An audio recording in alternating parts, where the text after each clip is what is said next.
Broadcast is now starting. All attendees are in listen-only mode. Hi, good afternoon, everyone.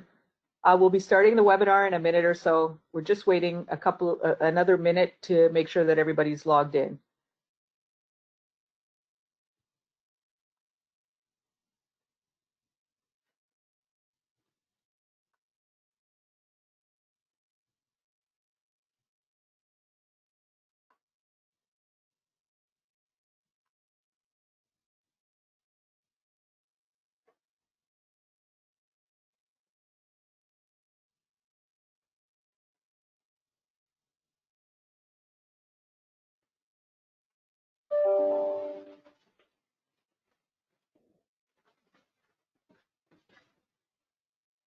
Okay, I think we'll get started. Good afternoon, everyone. Welcome to the Zen Explore webinar. This is going to be not so formal. My name is Chantel Blanchard, and I'm the Regional Account Manager for Zeiss Canada in Toronto. And with me on the line is Dr. Dan Stevens, who's the imaging specialist for Ontario. Hi, everybody. I think we probably know several of you. There are a few on the line that we do not know, which is awesome. And the goal today is to go through a basic kind of walkthrough of some of the components of Zen and or Zen Lite. And I'm going to let Dan kind of explain the whole thing. I hope you were able to download our free 90-day trial of the full package of Zen. And we're going to make this kind of informal. So if there's any questions, don't hesitate to let us know. You can put a question in the chat, or Dan, I'm not sure, can they unmute themselves and speak, or do we just do this through the chat? I would say if somebody wants to speak, then just raise your hand and ask a question, and we'll unmute you. I don't think that you can unmute yourself, though. No, by default, everybody's muted, just so we minimize the number of cats and dogs and children who are participating in the webinar. I think is probably a good idea. Let me point out also that on the webinar, on your user interface or on the attendee interface, you should see handouts. There's a handout there that is the PDF that has the agenda for today, and it's got a link to the 90-day trial for Zen. So I'm using the equivalent of what you'll get with a 90-day trial. But as Chantel was saying, the majority of today is going to be tools that exist in Zen Lite and that you can use even past that 90-day trial. So I've really trying to emphasize all these really cool hidden features of Zen Lite that you could always do, have always been able to do, and that we, as a result of being a company that makes money, tend not to spend a lot of time promoting and showing people because it's free. And so it's hard to get revenue when you spend all your time promoting the stuff that you're giving away. But that doesn't do it justice, and people should really be aware that the capabilities are out there. I think that's it. Can we get underway, Chantel? Is that? I think we're good to go. Okay, terrific. Open up our image here. Maybe I'll say one last thing, that we're really had to pare down the intended offerings to get this within an hour. So I have no doubt that we're going to run a little bit long here. We'll try to be mindful of the time, and this is intended to fit within an hour, but it's not going to be shorter, that's for sure. So, excuse me. And I guess the other component of that is if there's something here that we haven't covered and you guys are stuck on something, you can always reach out, and we can try to help you over a webinar, over Skype, over something like that. Dan and I are working from home, and clearly we have some time to do this type of stuff. So if you're at home trying to run experiments or go through data and you need our help, don't hesitate to reach out. We'll help you as best we can. Yep, and I don't mind sticking around after the hour as well. I just wanted to be polite for everyone else. So let's get underway so we don't go too long after the hour. And we want to start off by doing some pretty basic image manipulation that you might want to do in order to present your data. So this is a nice standard slide we're going to use for a whole bunch of things. It's actually a 3x3 tiled image acquired of flow cells #1 from Life Technologies. It's a BPAE slide, bovine pulmonary arterial endothelial slide with 3 colors, DAPI, mitotracker, and microtubules, or sorry, actin cytoskeleton, I think. Now let's begin, Chantel, by cropping out a region of this, because we really don't need this big 3x3 area. So if you could crop out a region, and maybe as you're doing that, I'll explain that I'm the narrator and Chantel's driving the boat or the plane or whatever vehicle we're in here, because I tend to get carried away and can be hard to follow. So we're going to crop out this region, but Chantel's already pointing out that in order to crop out this region in a very specific size, we can specify the width and the height if we have the show all button clicked. So just below the image, there's this little show all. This happens a lot of places in Zen. If you think that you'd like to find a tool or you want some capability and you're not seeing it there, make sure that you've got the show all button checked in whatever window that you're in. All the rest of them, if you look at the windows with the blue header, they're in the top right-hand corner of the blue header. But in this case, we're going to do multiple crops, and let's make them whatever you feel is appropriate, Chantel, whatever width and height you want to do. Okay, so 300 by 100 by 1,000. Terrific. Okay. So put it out. Was that right? Oh, there's no right or wrong. That works. Sorry, I'm going to make it a little bit bigger here. Yeah, maybe 1,000 by 1,000 as a square would be nice. Sorry, I was trying to match the numbers, but okay, there we go. So this is the region of interest tool, which allows us to select and copy and paste and crop. If we right click on that, Chantel, you're going to see that near the bottom of the menu, you can create a subset of this image. So this is creating a subset in the XY, and this propagated a new image right out of this. I want to go on to create a figure out of these. So let's do 2 other regions here, Chantel, so we can show people how to use the multi-image feature. Great. Location number 2, crop that, and let's do 1 more. So as Chantel creates this 3rd sub-region for us to create a figure of, I want to make sure everybody knows that we have this really cool capability. I call it the figure maker. It's officially called the multi-image view, I believe. In the top right-hand corner of the image area, there Chantel has the mouse over it.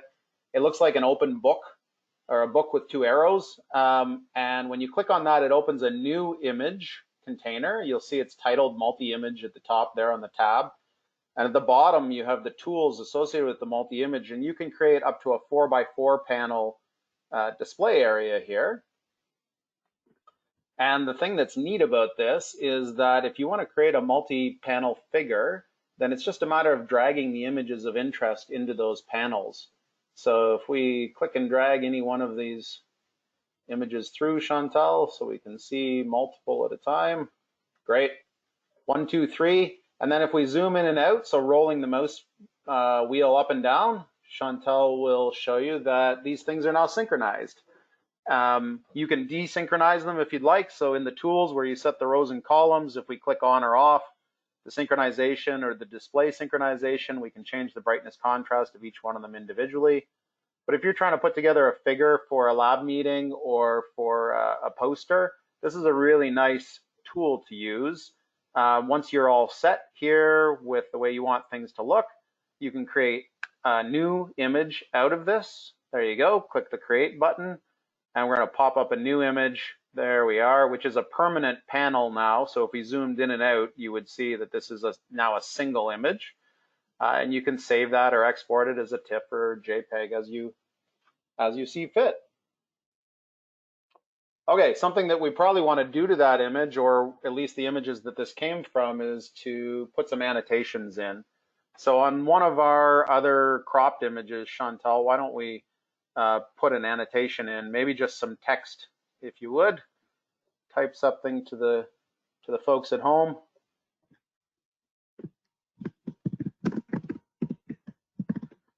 And we're going to do two different things here. Well, one thing with the annotation, and that is that obviously this is not an appropriate font size.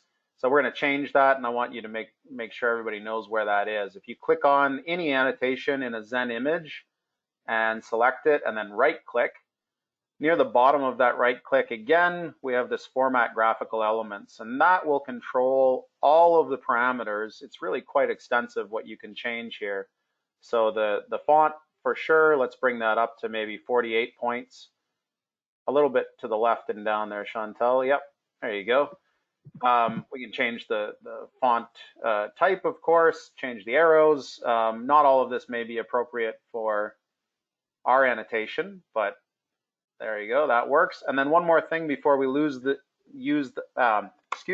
this window is that once we've created this conditions, we can set this as the default if we want to. So we don't have to keep coming back to it. So when Chantel's clicked on set as new global default, the next time she writes text on an image, it'll come up with this font size.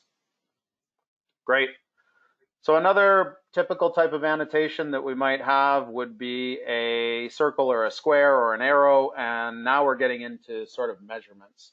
So I want to talk about, for the next 3 or 4 quick topics, how to do some measurements in an image in Zen. Chantel, if you could pick a square or a circle or some sort of measurement tool at the bottom there, what do you want to use? The circle? You still with me? I am, sorry. Okay. Yep. Yep. That's okay. I didn't know. Clearly the font here is small. Yep. But we're going to Maybe change the measurement values. So if you could select that, Chantel, just click on the circle and then we're going to right click. So before we chose format graphical elements, and that's how we changed the appearance of this, but now we want to change the measurement features that we're getting off of this. If you open that up, you can see this rather large column on the right. These are all the measurement features that we can have associated with that circle. It'll be slightly smaller in a Zen Lite version, but there's still quite a bit that you can do. The center column is what we have selected currently. So right now we're measuring the area, the mean intensity of each one of the channels, and the diameter. I think that's pretty extensive. If we wanted to add something, what do you want to add on top of that, Chantel? Any? Circularity? Sure. The circularity of the circle. Let's see what we get. So we've got diameter, so that's circularity. Yep. So that's going to make the image rather busy too. We should point out that you can toggle off the display of the annotation even though you're measuring it. So let's take off the mean values of intensity. There you go, at least that, maybe others, up to you. And just say okay. We're done. Now we can see that the display is much simpler. Thank goodness the circularity of our circle is 1. That's nice to know. Would have been embarrassing if we'd come up with a half, something like that. And to see the other measurements that we selected, but we don't have displayed on the image, we can click on Measure tab on the left-hand side of the image. So the Measure tab is always going to display any of these kind of manual measurements that are associated with the image. If we save the image now, those annotations are going to stay, the measurement's going to stay, everything's stored in the metadata. Okay? That table that came up when we selected Measure, if we want to export it as a CSV, we can create a document from it where Chantel is at the bottom of the image there. Now that's a table on itself now. It's no longer associated with the image. Probably the only reason you'd want to do that is to export it as a CSV, a comma-separated values table. And that can be dropped into Excel or any other spreadsheet type program so that you can do some analysis of the data. I think that's good. Did we get everything there, Chantel? I think so. Yeah, I think we've covered everything. Okay, so we have the most basic of measurements that we've taken care of. Let's move on to something that I get asked for reasonably frequently when I do trainings, and that is measuring the size of an object in fluorescence. So if we could shut everything down here, Chantel, and let's show people how to do that. A couple different ways we could do it. If we want to shut everything, you can right click on one of the tabs and say close all. Yep. Or we can go under the Windows command in the file menu bar and say close all as well. Cross to the window command, Chantel. Over. There you go. Sorry. Yeah. No, it's okay. That's why I'm clicking, but there's a bit of a lag. Bit of a lag? So, okay. Let me know how it goes if it gets worse. Close all would be here, people. There we go. So we're going to measure a bead, not because it's super exciting, but because it really illustrates the point of measuring fluorescence objects. So Chantel, if you would just crop out one or a couple of these beads so that we can work with a cropped image instead of the whole thing. Not entirely necessary, I suppose, but it does simplify things. And then when we're viewing a Zen image, if you look under the Dimensions tab, Chantel, by default, your Zen images are interpolated, which means that when you zoom in and out, the software is doing some smoothing for you, so you don't start to see pixelation.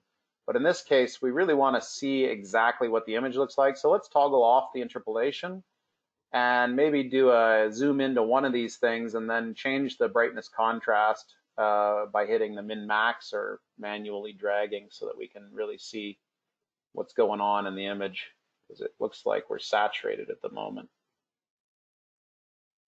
You're good? There you go. Okay, so the point of all of this is we have a bead in front of us.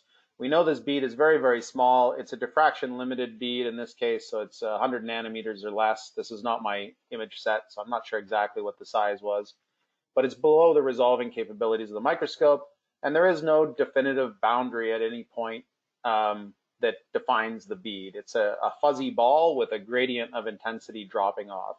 So how do we measure the size of something that has no definite border? The way to do that, the generally accepted way to do that, is determine the full width half maximum value. Full width, FW, HM. So the full width half maximum is exactly what it sounds like, but I'll step through it bit by bit so we can make some sense. In order to measure the full width half maximum, we're going to use a profile tool. So on the left side of the image, click on profile. You're going to have to zoom in again, Chantel. So put your mouse over top of one of the beads and use the mouse wheel to roll in, and you'll zoom to it. There we go. Maybe I'll adjust the window for you a little bit because I know you're having a little drag. Please. Is that okay? Yep, please. Yeah. Thanks. I know that's with the lag, it's annoying to do. Okay, so we've got the bead centered. We've got the profile tool open. We have some tables here just waiting for us to make a measurement to populate the tables. And by default, Chantel's got a straight line profile tool selected. So in the profile tools window there, by default, you've already got a straight line. Chantel, if you just draw a line through that bead, and we will see the resulting intensity profile immediately to the left of the image. Great.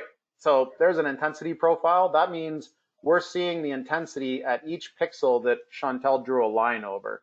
So that line is 2.3 microns long, we can see on the x-axis, and then each one of the pixels that fall under that line, we're seeing an intensity value plotted on the y-axis. Pardon me. In order to determine the size of the bead, we've already said we're going to take the full width half maximum value. So in this case, the maximum looks like it's hitting about 24,000. I'm going to round up for the sake of doing math. So if we say, okay, 24,000 is the maximum, the half maximum is 12,000. And we want to find the intersection of this curve at the value of 12,000. There's a little tool we can use to do that down in the Profile Tools window at the bottom, and that is the caliper. Caliper X, Chantel, just below. Yep, there you go.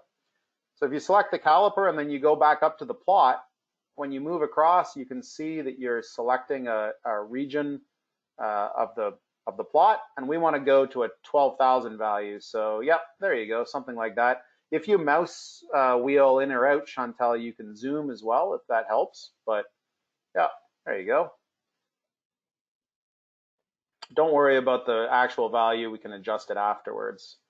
So we're trying to get that red line to intersect the 12,000 value. You can move the left one if you wanted to because you're off by a little bit, but it's not enough that it matters. You're saying 12,000, but you mean 1,200 here, right? Sorry, 1,200. Yeah, thank you. Terrific. So we had the maximum was 2,400. Half max is 1,200. And we measured from 1,200 on one side of the profile to the other. And the absolute positions were 0.85 and 1.13. So the difference is 0.27.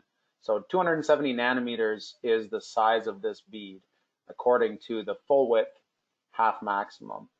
Now, why are you using a full width half maximum? Well, if you can imagine that we reacquired this bead with half the exposure time, so the maximum intensity dropped to only 1,200, then we would think, okay, this is a very different looking image. We're going to get a different value.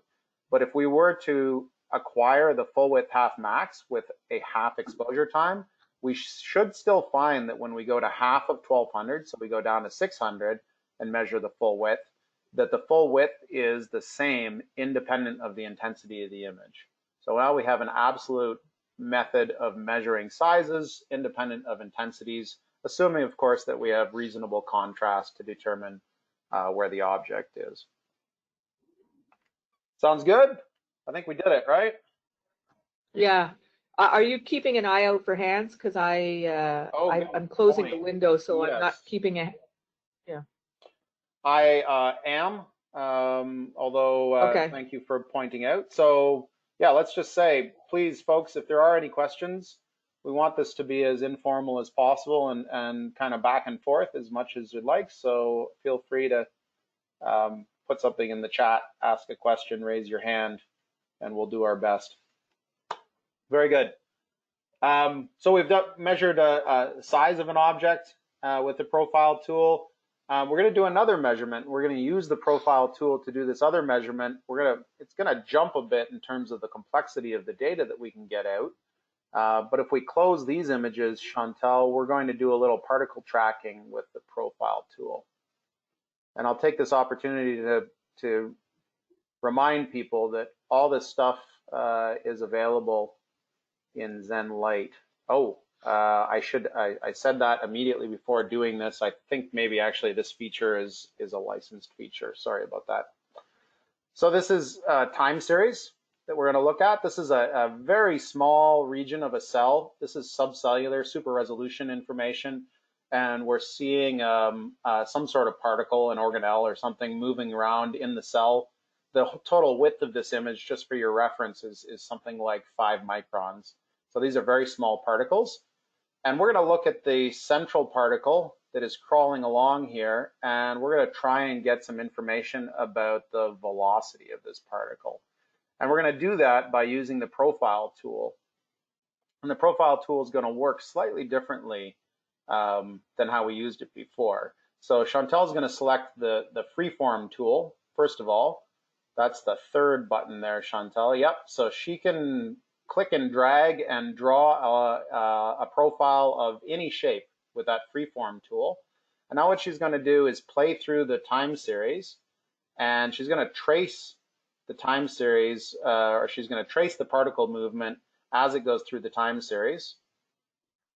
Do you want to reduce the frame rate, or is that good? No, I think 5 should be reasonably good here. That's what I was checking. So I'm going to give this a try. Yep.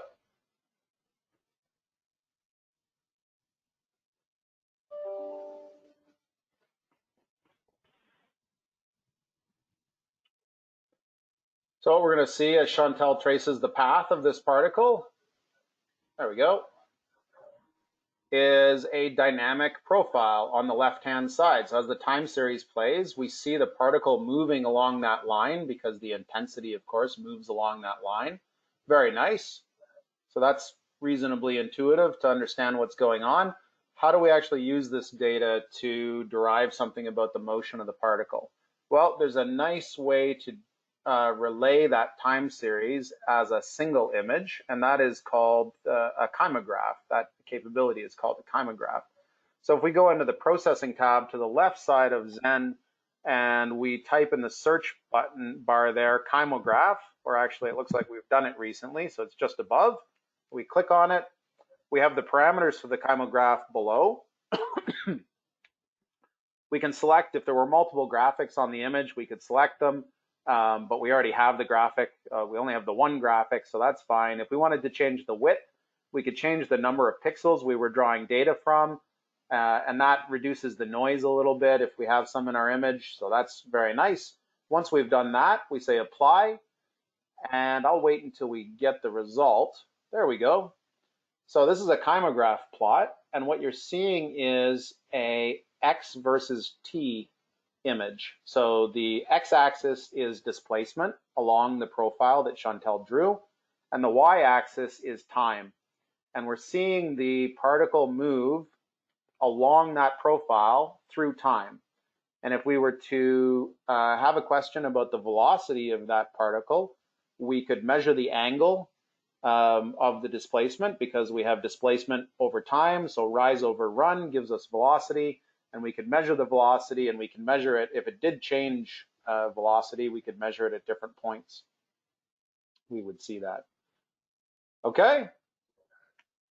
Very Remind good. me where the angle measurement was, Dan? Right. So good point. A lot of measurement tools under the graphics tab here, these are set. And the idea is that these are the most frequently used, but there are a slew more of tools, many more tools up in the file menu bar under graphics.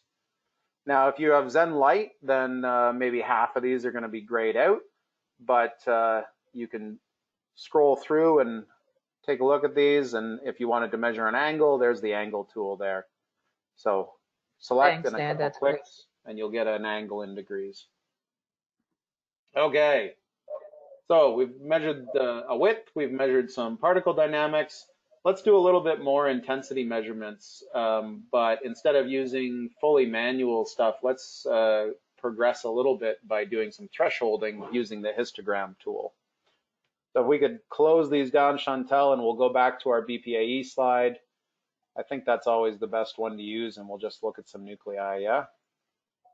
Yeah, I think that's, whoops. Yeah, you had to unselect. By default, Zen won't let you close images without at least acknowledging that you don't want to save them. There we go. Shall we do a crop out of this so that we have a subregion that we can look at? Great. So we did some mean intensity of fluorescence measurements already, just using the circle tool to draw around a region of interest. If we wanted to determine the intensity of these nuclei, for example, it would be rather tedious to trace them, and if it was me at least, it would be difficult to be exact. I don't think I can trace that accurately. Shawntel's made this a single channel image right now. You see the little checkbox there under the mouse that she's got. So we're only going to look at the nuclei because that's pretty easy stuff to see what's going on. If we want to select the nuclei and determine the mean intensity without painstakingly draw around them, we're going to use features in the histogram. So the left-hand side of the image, there's a tab that says Histo.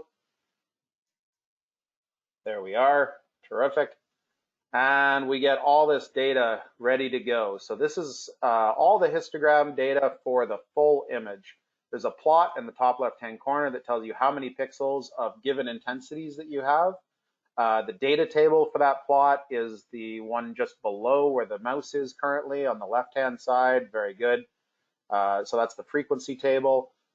We don't need all of this stuff showing up. So if we go into the Histo View tab, Chantel, at the bottom, we can toggle off a couple of these for simplicity. Let's toggle off the frequency table, and what else can we take out? The interval measurements, I think.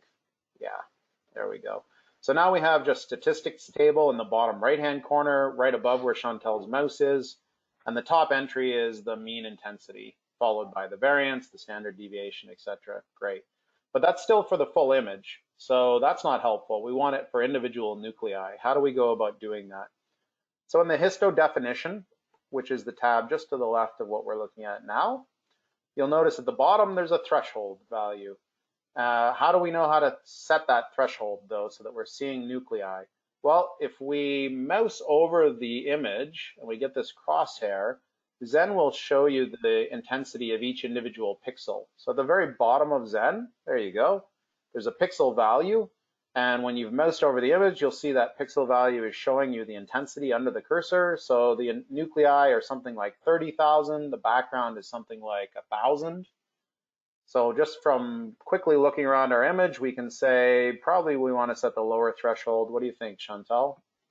1,000? 1,000? Sure, sounds good.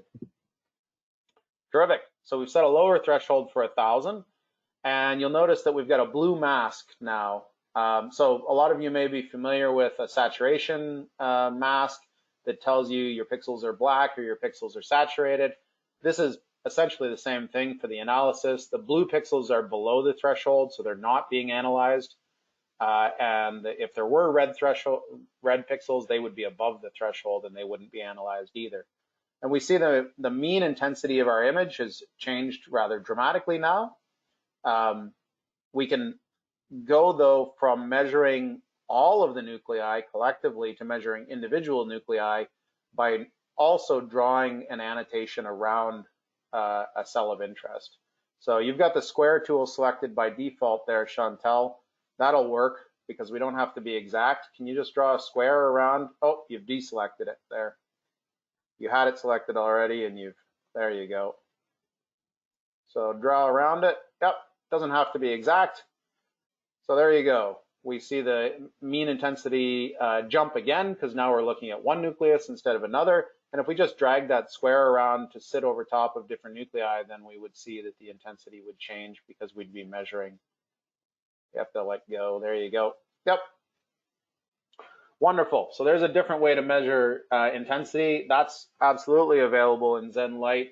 We are, of course, going to do a little bit of automated image analysis where we'll be able to get even more values in a more automated way, but we're stepping this up incrementally in complexity. Okay, no questions still, it looks like. We are clear on the chat. Let me just make sure that Agreed. we're not. I'm checking every once in a while. You're looking? Okay, and Yeah. I've figured out as we're talking here how to notice if people have raised their hands, so that is a possibility as well. Good. Right. Sorry, I stole your mouse there, Chantal. So we've got the histogram tool done. We've now measured a number of different ways. Manually, we've measured some particle dynamics. We're measured intensity using thresholding. Let's move on from measurements and do a little bit of image processing and presentation. So I want to do some maximum intensity projections and then optimize display of an image. So we're going to shut everything down and let's open up our brain slice here. So we're going to do some work with the Z stack with a lot of information in it. If we scroll through the Z stack, Chantel will show you that we have quite a different display on every plane. This slice was cut at about 50 microns thickness. I think it's shrunk down to about 30 the last time I imaged it. I think we're about that now, but we get a lot of detail on a lot of different planes. How do we present that information to somebody when it's in a Z stack and we only have the ability to show either a static PowerPoint or a poster? The way to do that is to generate a maximum intensity projection. And the maximum intensity projection can be found under the processing tab in Zen to the left there under orthogonal projection. So if you want to type in orthogonal or if you want to select it from the recently used, yep, there we go. That brings up the parameters for the orthogonal projection.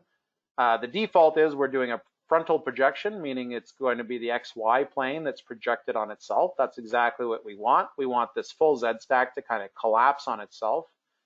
And the method is maximum. That is also what we want. We want to keep the maximum intensity pixels. Terrific.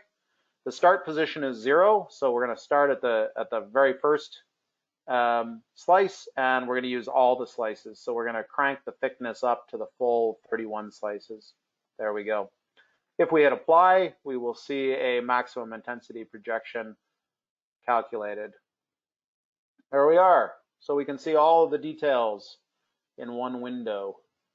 Terrific. That's nice, but we can make this a bit nicer. So I think we're going to do the processing on the full stack, Chantel. That's what we wanted to do, right? Not on the this image. So why don't we just close this projection, if you would. The one we just calculated. Yeah, we don't need that anymore. Yep. Very good. And then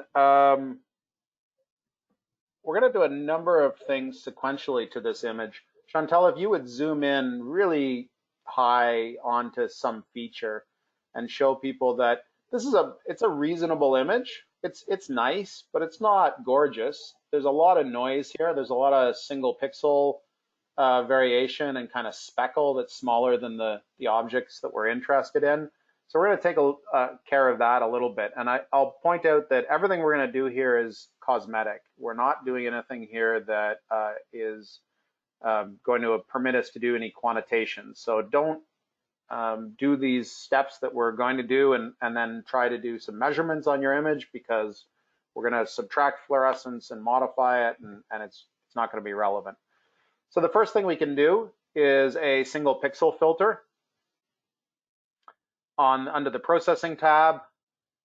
There you go. Yep, we don't have to search for it because we've just used it. The single pixel filter is doing just that. It's looking for single pixels that are varying dramatically from their surroundings. Excuse me. So if you use the help button, if you want to know mathematically what's happening here, I don't want to go into it for the sake of time, but if you click on the help button in the very top right-hand corner of Zen, and then click on the parameters window there, it'll pop up with the math. I think because you hit the title there, Chantel, but let's go on with the, okay. There you go. So that'll describe to you exactly what's going on and how to change the thresholding. I know from experience and a little trial and error that the thresholding is good by default for this particular image. Can I shut this window, Chantel? Yeah, I'm shutting it now. Okay. So let's do the single. There you go. Okay. Let's do the single pixel filter on this image. Just so we hit apply. Yep. And we're chugging along. There we go. Now we are going to look at the results of each one of these, but I want to apply them sequentially. So on this image that has already been single pixel filtered, we're going to do a very slight smoothing. And we can use the Gauss function to do this smoothing. Actually, Chantel, can I take the mouse for just a sec? Yeah, please go ahead. Something that just occurred to me that we didn't mention at the beginning here. I would really encourage people, when you have Zen Lite or Zen of any type, to go into the processing tab and just minimize all of these menu items. If you take out your search terms and make sure that those are X'd out, you'll get these kind of classification of all these different tools. And there is a ton of stuff buried in here that you might find of interest. So for example, the smoothing, we have all these different smoothing methods. We're going to use the Gauss method, but we have what, almost 10 different methods of doing some sort of denoising or smoothing in there. So there we go. That's all I wanted to show, Chantel. Okay. So a Gauss filter is a smoothing mechanism by which we can take very local, so pixel level variations and kind of even them out so that we get the image to be a little less noisy, less variation. You want to be very careful with this because you're going to effectively reduce your resolution.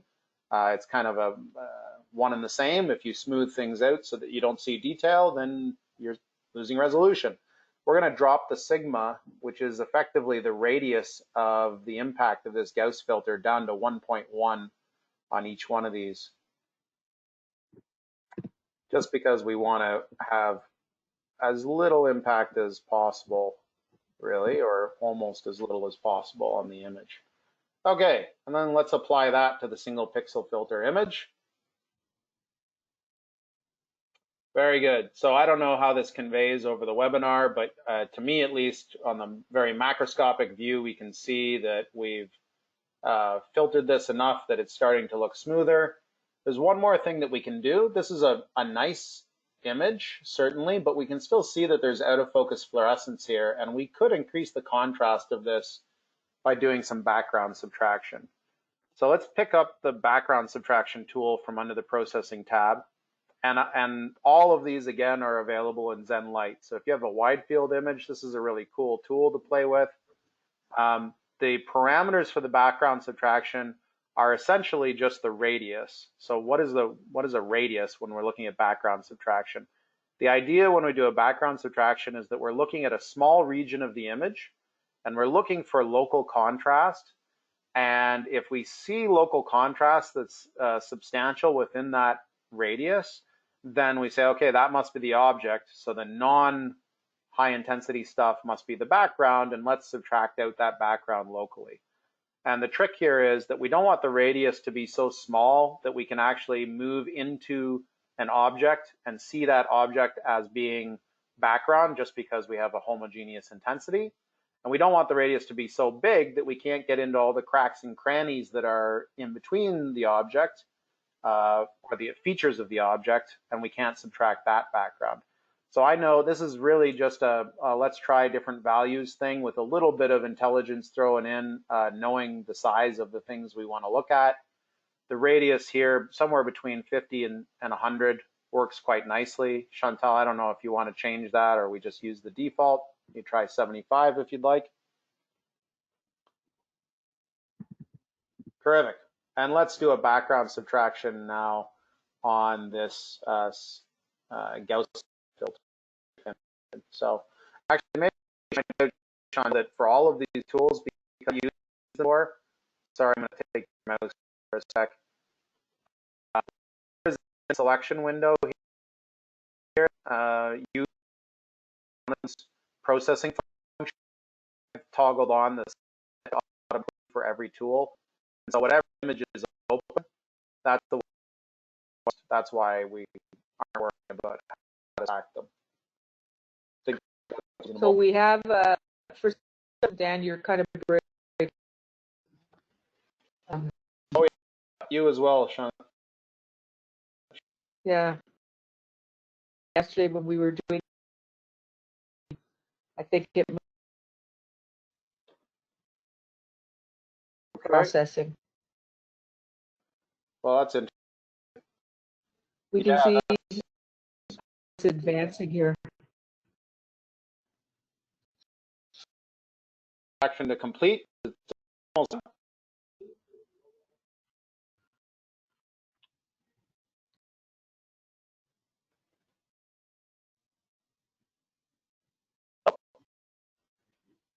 Okay, we do have some questions actually, Chantel. Oh, cool. They're just in the questions pane, not in the chat window.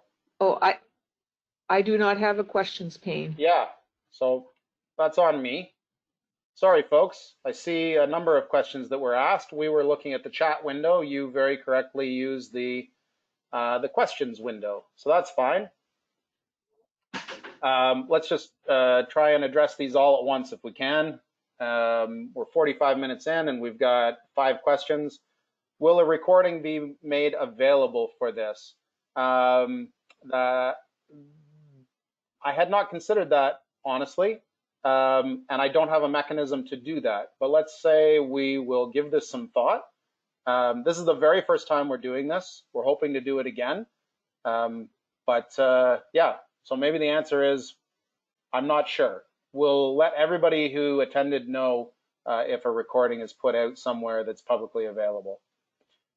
Can you insert a space between the images? I think this is for creating the figure, and the answer is yes. In the figure maker, there is an ability to do that. We're going to create a figure with this though, Dan, so we can show that. We can show that. Terrific. So why don't I do that now?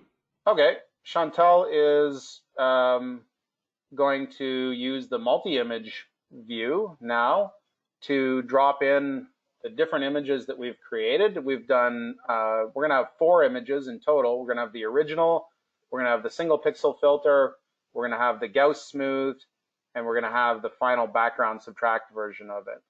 And in order to get those images into the multi-image view, Chantel is going to drag them from the right-hand side into the pane that she wants them to be in the multi-image. I think they're probably in order, Chantel. So that top one there is probably the original.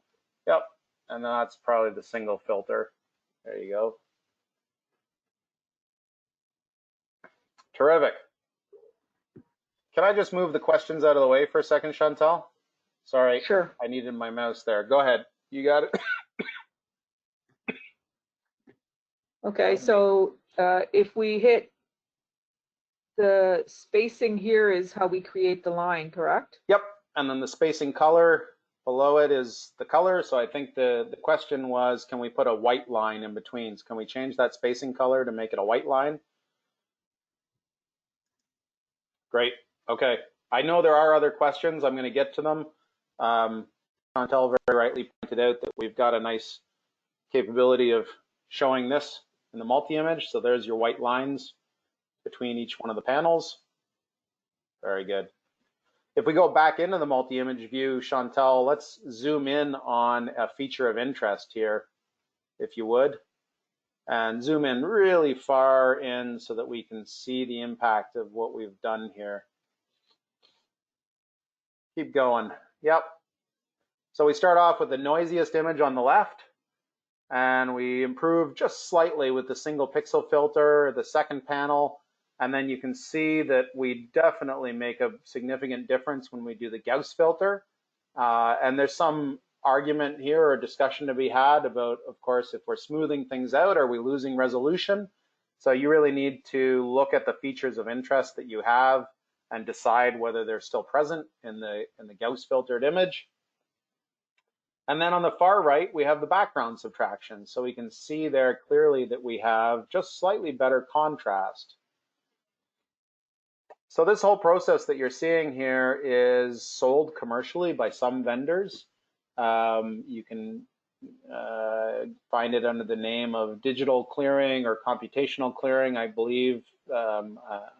So you can do this also in Zen Lite, and it can be quite powerful. So I have used this as a method of doing optical sectioning, essentially, in rather specific circumstances where I didn't have access to a high-end confocal, and you can get some really nice results out of it.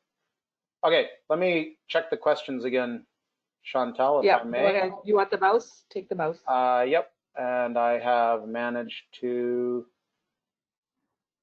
minimize that. Again, the audio isn't working for me, and the audio options won't open. Is this available to watch at a later date? That's unfortunate. If the person who asked the question is still there and still having problems, probably you wouldn't still be there.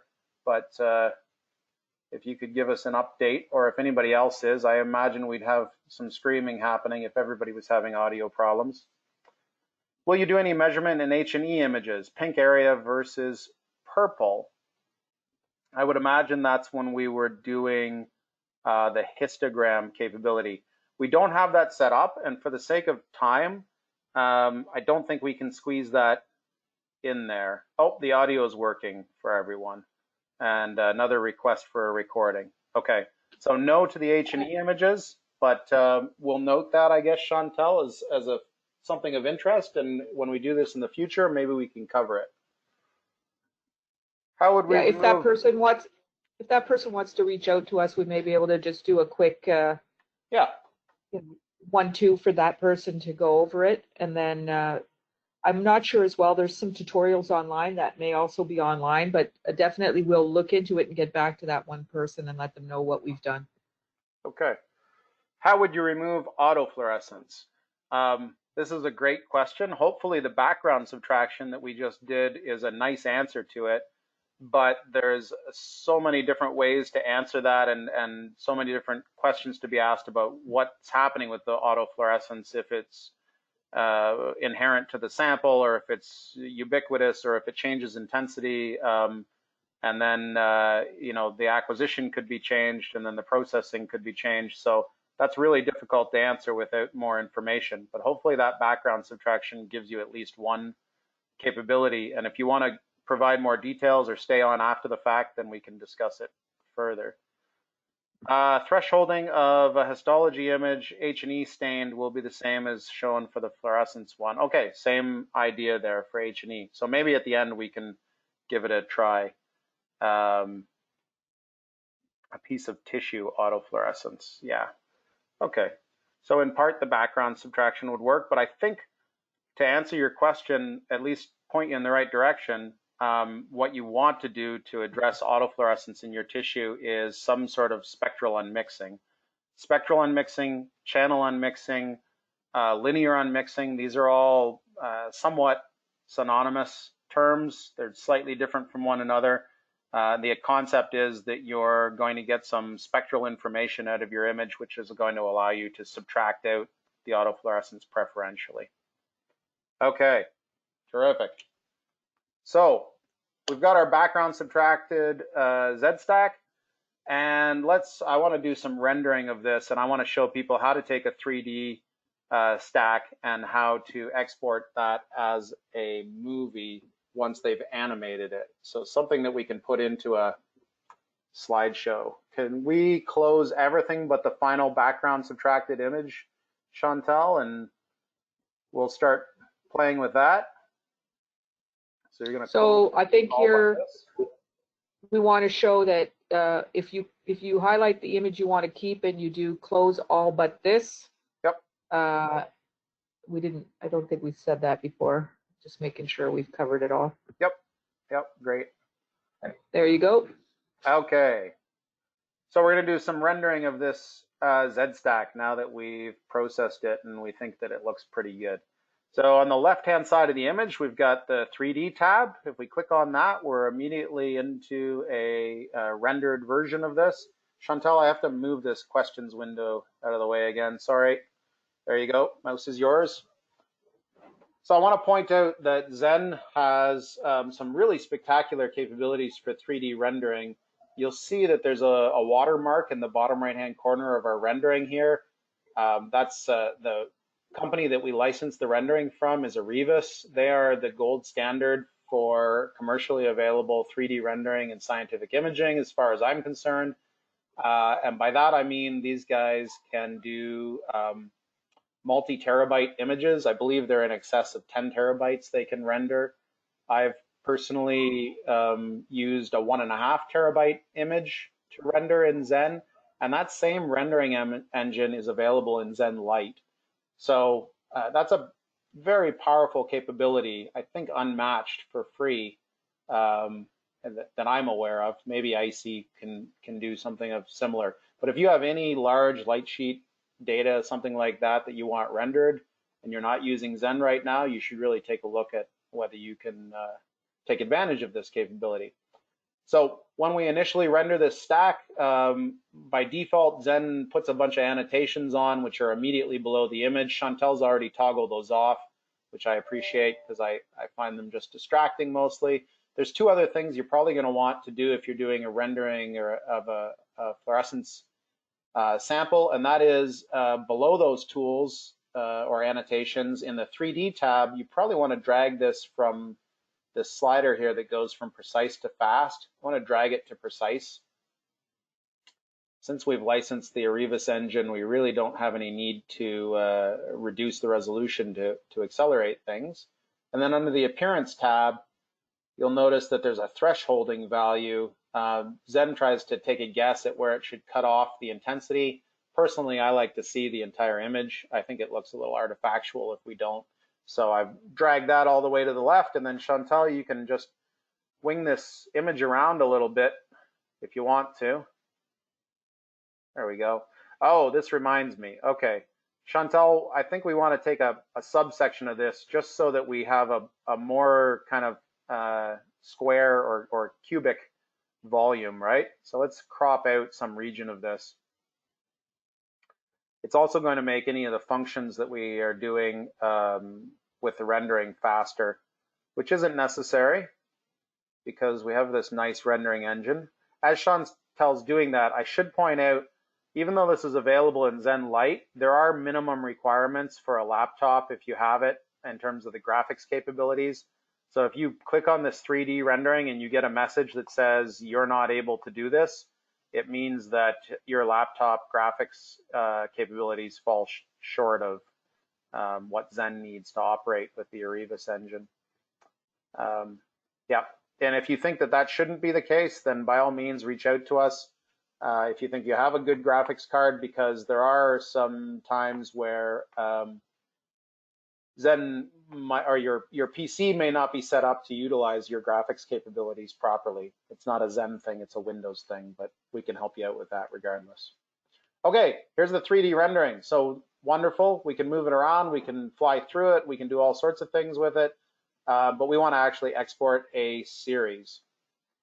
So in order to do that, at the very bottom of the image, there's another tab that says series. It's just to the right of the clipping and appearance there. And there's a couple different ways we can render this. We can render it by turning around X. That's the default that's selected. If you click on that turn around X, Chantel will see the other options. So turn around Y, we can do a start stop. We can do, in the licensed version, we can do a positions list. I like to do the start stop, especially if I'm working in Zen Lite.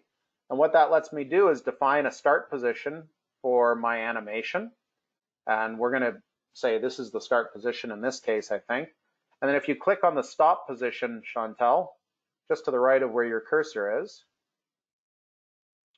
you can change your display of the image to anything you want, zoom and rotate, etc., whatever you'd like. I think you're making it probably too close to what we had before. You want to modify it a little bit. You can check though, you can toggle between start and stop, and you'll see what the start is and what the stop is. Yeah, if you select the start, there you go, there's the start, and there's the stop. Click again, there you go. Okay, so we do a little rotation there as well. Fair enough. So we want to decide how many frames we'd like to render. The default here is 30. The more frames you have, the longer it'll take to render, but the smoother appearance the animation will have. I often do 30. We could do 60. Try that. Great. And once we have all this set, we hit apply, the button on the left-hand side of the window. Nope, not that guy, Chantel. Sorry, that's completely logical, but yeah, there we go. The apply is in the series window. So we're going to chug along here. It won't take too long. If this does operate on your laptop, it will probably take longer than it's taking here. I have an 8 GB graphics card in this workstation that I'm using, and it does make a difference in terms of the rendering speed. So, okay, we've got now what is being displayed as a time series. So under the Dimensions tab, you'll see a time series, which is really pretty much just a flip book of this animation we've just created. So Zen interpolated the positioning between the start and the stop and is now displaying our 60 frames as a time series with this animation. We could have changed the angle, we could have done anything to that, and we would have zoomed between position 1 and position 2. Very good. Okay, I am going to, sorry Chantel, I'm going to just check the questions here. If you don't mind. Good. Looks like we're okay for questions. Move the questions window out of the way again. All yours. So we've got a nice animation. We want to use that in a PowerPoint, for example. How do we get that as something that we can use outside of Zen? In the processing tab on the far left of Zen, if we search for export, we will find a whole bunch of different export types, and the one we want is to export a movie. So we select movie export, wonderful. We scroll down a bit so we can see the full window. We've got show all selected, which is great. I'm going to strongly suggest that you don't want to change anything in this window with the exception of the format. By default, you're exporting an AVI with compression, And I would strongly suggest you use the uncompressed AVI because the compression can introduce artifacts. We did all this work to get our images to look nice and to get that rendering to look nice. It doesn't make sense to get some compression artifacts in the resulting image. And of course, you can export an MOV or all sorts of different types. I stick with the AVI. It seems to work rather nicely. So that's all there is to it. If we hit apply, we get exported a movie that we could then, yep, which we've done before in rehearsal. Very good. Which we could then open in Windows. We could also export that as a series of TIFFs. So Chantel, if we go to the processing tab again and just go to the image export instead of movie export, if you would. You're gonna have to scroll up there. Sorry, I was on mute for a little bit there. I have a child singing in the background, so. Image export, okay. We just have to do some volume balancing, but we could have some ambient music. Wouldn't be horrible. Wouldn't be horrible for me. I don't know anybody else. So we can do an image export as well. And the image export parameters are down below where the movie export was. You'll see it's changed, obviously, not the same parameters. I'm not going to run through how to do this. It's rather self-explanatory. I will point out that you should probably have the show all checked here in the window. Pardon me. Just because you're going to want to use some of the tools that are hidden otherwise. And then I'll point out also that there's about halfway down or 2/3 of the way down, there's a defined subset selection. And for some reason, this seems to get lost for people. If you have a stack or a time series or tiles or anything, you don't have to export all of them. You can use that defined subset to export a fraction of the image that you're looking at. Great. I think we're good. And Chantel, we are on the hour. So we have one more thing to go through, which is image analysis. And that's going to take us about 10 minutes, maybe slightly less. So I'll just give warning to everybody. Thank you for sticking with us through the hour. If you have to jump off and go to another meeting, we understand. I will soldier on through the image analysis portion of this. Do you want to check for questions just before, yeah. Because we're on the hour and we don't want to hold people up? I am doing so as we speak. In a Z stack, can we use measurement tools for the whole stack, or we have to do measurements plane by plane? So if you are measuring intensity, then you have to do it plane by plane. Within the rendering, you can do some, I'm going to take this, Chantel, if you don't mind. Go ahead. Do some basic measurements under the measurements tab here of angles and distances. So these will give you three-dimensional measurements within this space. Okay, we can go from one point to another point, and you can see the distance here of the line I just drew. Okay. Good. That was it for the additional questions. I'll give you the notes back, Chantel. And let's close everything down and let's bring up our friend, the BPAE slide, and we will go through the image analysis and count some nuclei. The most basic thing that we can do in image analysis, just so everybody sees the workflow and understands how Zen works for automated image analysis. So in this case, we probably won't crop out the image, right? I think we want to count all the nuclei here. But we're going to be working in the analysis tab for the first time. So on the left-hand side of Zen, under analysis, terrific. And we have the image analysis window open. It's the second window on the left here. And we've created an analysis script previously in rehearsal called cell count. So let's create a new one, Chantel, called cell count 2 or something like that.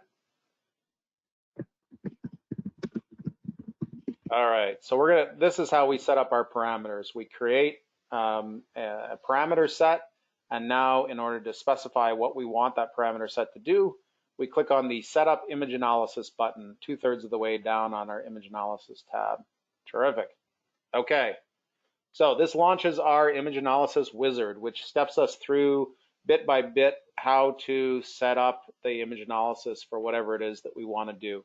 We're going to go through each step, some of which will spend a lot of detail on, some of which we won't. The first one's rather important. On the left-hand side, this column that you see, there's a list, and the list says base, and then classes, and then class 2.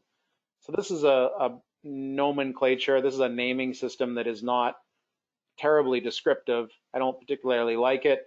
I want to rename it to explain what's going on. So we're going to name that class 2 line as nuclei. Just below where the mouse is, Chantel, by about 2 inches, you got a name. Yeah, let's call that nuclei. And if we click on the class 1, we can rename that as either field of view or image or field, whatever you'd like to use for that. So very good. So this is what's going on here. One line is reporting and setting parameters for the full image. That's the field of view line. And the second line is the objects within that field of view. So the nuclei in this case. If we click on the nuclei, Chantel, we have to make sure that we have the proper channel assigned for what we want to analyze. So we've got the DAPI channel assigned to the nuclei, terrific. And we need a mask color that's going to differentiate when we identify an object or not. We've already got mitochondria, terrific. So yellow is distinct from anything else. So we're going to be looking at nuclei using the DAPI stain intensity, and we're going to color it yellow when we find them. That's what we're doing here. Good. We can go on to the next step. Terrific. So this is an interactive step. If we wanted to select a subregion of the image to do analysis on, we won't do that because we're going to analyze the full image. But if you wanted to, you could draw a circle or a square or a freeform shape, and you would only look within that region for the analysis. I will point out there's this little button that says interactive right above those tools that Chantel was pointing to. And when you have the interactive selected, if you run the analysis as interactive, every image that you analyze will stop at this step and allow you to interact with the image. So you can, if you had 6 coronal brain slices as separate images and you were doing a batch analysis of each one of them, when it came to this step in the analysis, it would pop up. You could draw with the draw tool, say okay, and it would continue on with the analysis. Okay? In our case, we're going to skip over this. So we can go next, if you would. Terrific. This is probably the most important window for us to look at. Chantel, if you could make this a single channel image, because we really want to focus on the nuclei here. So just click on single channel below the, we have the nuclei and display. Wonderful. So this is the segmentation step, which means we have to set some threshold for what's considered a valid pixel and what's not. We did this kind of with the histogram tool. In the image analysis, it's even easier. If we just start clicking on nuclei, Chantel, the value under the click that Chantel makes is considered to be a valid pixel. And so we get a range. As she continues to click, that range expands to include the intensities that she's clicking on. Terrific. So that is one way to do this, which is to set the threshold manually. You'll notice the histogram on the left-hand side. Right above the histogram, it shows the low threshold and the high threshold. We don't care if something's super bright, so we can probably crank that histogram up to the maximum there. You can just grab the graphic, Chantel, and drag it. There we go. We'll go up to 65,000. So that will work for us. But there's another way to do this. The downside of setting it manually and clicking is that we're going to have this range defined for the parameters of the image analysis, and it's not going to change even though we're going to use different images. So if somebody comes with an image where they've exposed these DAPI nuclei for half the amount of time or a third of the amount of time, these thresholds may no longer be appropriate. Possibly a more flexible way to do this is to define the boundaries automatically. So if we, let's reset before we do this, Chantel, if we can. Can you just go full range? You notice where it says full range beside the threshold and then invert. There we go. Okay, so we're not selecting anything right now. And I want to do that just so when we go to automatic, it's obvious what's happening. So if you click on automatic below the histogram here, do you hear me okay, Chantel? Do I have an audio problem? Are you good? I am good. Can you hear me? Yeah. Yep. No yeah, problem. it's all good. All right, so when we clicked on automatic, there's a method below the automatic. There's a drop-down menu. There's a whole slew of different methods. There's a nice description of these in the help file if you want to go into it. I'll just briefly say that they're all different ways to calculate a threshold through the histogram data automatically. And if you have a high contrast fluorescence image, the Otsu threshold, light regions, default, that tends to work very nicely. So that's my go-to if you're doing this automatically. And the idea there is that regardless of the absolute intensity, you should get a reasonable threshold and you don't have to adjust it as you go image by image. There's all sorts of different things that we could do here to this image. You'll notice above the histogram, smoothing, sharpening. We can threshold the minimum area below the histogram there. We can modify the hole size. I guess one thing we should select is to fill holes, Chantel, because there will be some nucleoli that don't show up, and that's going to take care of that. Just for the sake of time, we're not going to go through every aspect of the image analysis here because it could be a whole session in itself, and it's not essential. So let's move on to the next set of parameters if we could. So we've identified our channel of interest, and then we've gone through and I've identified the thresholding for the individual pixels. That's going to result in everything that is of a certain intensity in the image showing up as a nucleus. And that's not necessarily going to be the case because some of these may not be nuclei. And I know from experience with this image, because I've used it before, that if we kind of scroll over to the right a little bit, Chantel, and we can see, and maybe uncheck the fill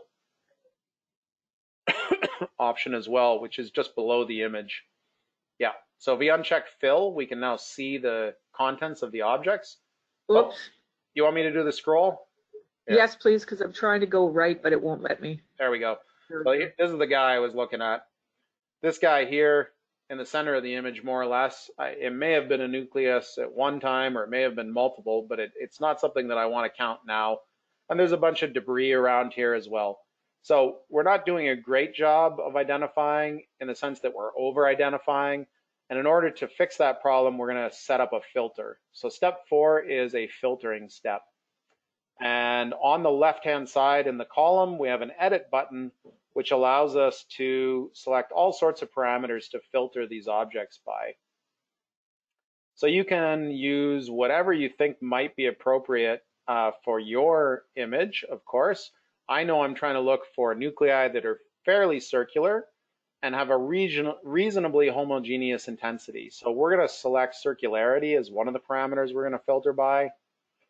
And then we're going to select standard deviation of intensity as another. So you can scroll through here, just 2 lines below where your mouse is there, Chantel, I think is in intensity standard deviation. One more down. That's the DAPI channel that we're interested in. Yep. So we have those 2 parameters. Great. We're going to use those to filter. We say OK. And you'll notice when we set the filter that the mask around each one of these nuclei is now turned white. So these nuclei are no longer valid objects. Valid objects are yellow because we set the mask to yellow. But if Shawntel starts to click on objects that she considers to be valid, you have to click on more than one before we start seeing the results. You'll create a range of circularity and standard deviation, which we'll consider to be acceptable for objects that we want included. Oh, we need a size threshold too. We forgot to add that, but we'll leave that for now, okay? Yeah, we can see there's some small particles in here, so we didn't filter out the size. Very good. So once we've done this, on the left-hand side, you can see a range that's been selected.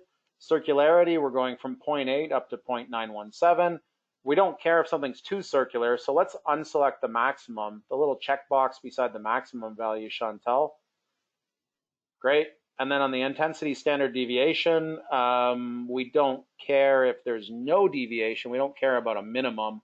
So let's uncheck the minimum value there, and that'll broaden the range a little bit. Very good. That's it. So now we're filtering. It may or may not be appropriate, but this is a bit of an iterative process typically where we come back and take a look again. So let's go on to the next step. Now we can do some interactive segmentation. So if our identification of objects is not appropriate and we don't like it, then we can manually modify it.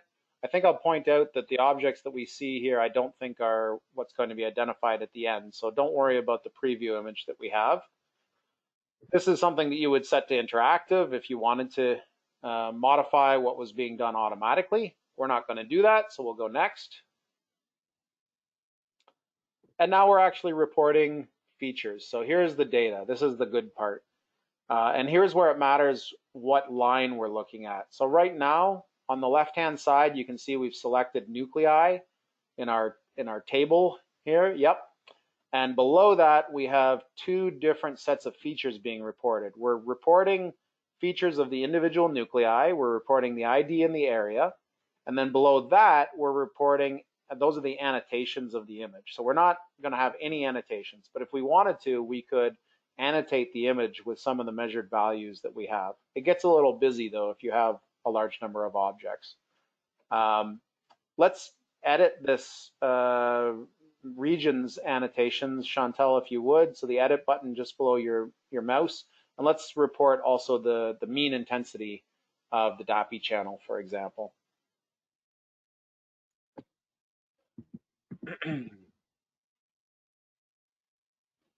Terrific. And just maybe for interest's sake, let's report the mean intensity of the Psi3 channel, just to display to people that because we've identified the mask, doesn't mean that we're only looking at that channel. We have a mask now that says this is the nucleus. If there's a mitochondria that happens to be overlapping the nucleus, then we can measure the intensity of that as well. So we're all set there. We can say okay. And then let's just point out that if you highlight the field of view line, you're going to get the parameters that are measured for the entire image. So just above nuclei there, field of view, and the default is that we have a count. So that count property is a property of the image. So the image is going to have properties like the total area, the percent area of object, the count of objects. All these things are image specific. And so they're being reported on the image level. That is it.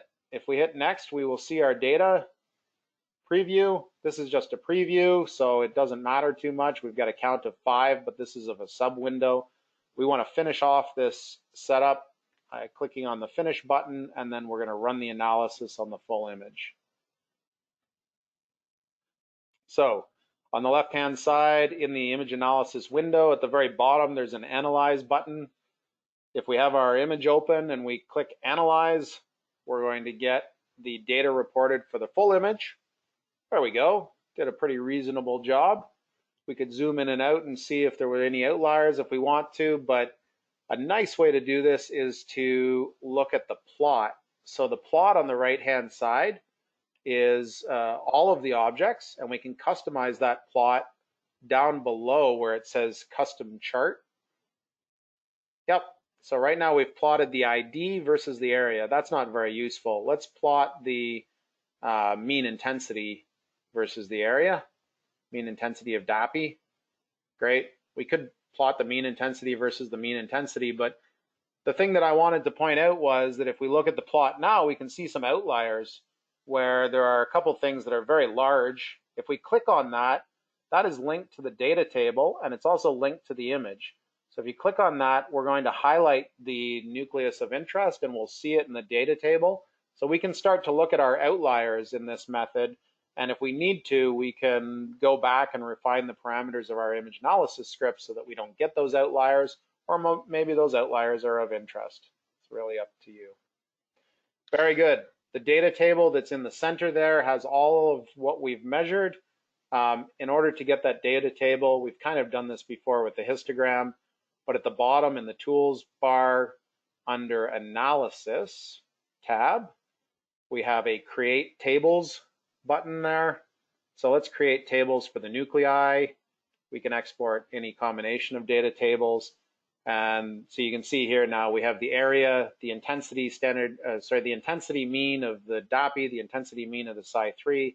And if we were to click on the export table, we'd have a CSV version of that we could save. Terrific. Good. Okay, So we ran through, oh, just out of curiosity, Chantel, how many cells did we count? If you go back to your BPIE image and click on, at the bottom, click on the FOV line at the bottom of the analysis. Yeah, there you go, your FOV line. Now you see the data for the report of the FOV, field of view, and we got 80 cells on that count. Probably missed a couple, looks like, by filtering, I guess, but pretty good first shot. I think, folks, that takes us to the end. I know we had one more thing on our agenda here, but for the sake of time, we're going to cut that because we're already at 2:20, and we will add that on to our next Explore Zen. I hope that doesn't horribly disappoint anybody. Thank you very much for attending. Any questions, Dan, before we leave? Just double check. I would ask if there's any questions, and I would also point out that I think that you should get a very quick 3-question questionnaire at the end of this, which basically says, was it useful? And then, is there anything that you would like to hear that you didn't hear? That's the one I'm really interested in. So please, if there is anything that we didn't cover, mention it. We've already taken note of the H&E question for measuring H&E images and thresholding. Wonderful. We'd really love to do this again. Spread the word. We'll have more of these. And yeah, I hope that was useful. Chantel? Thanks, everybody, for joining us this afternoon. We really appreciate your attendance, and stay well, stay safe, and we'll talk to you very soon. Take care, everyone. Bye-bye now.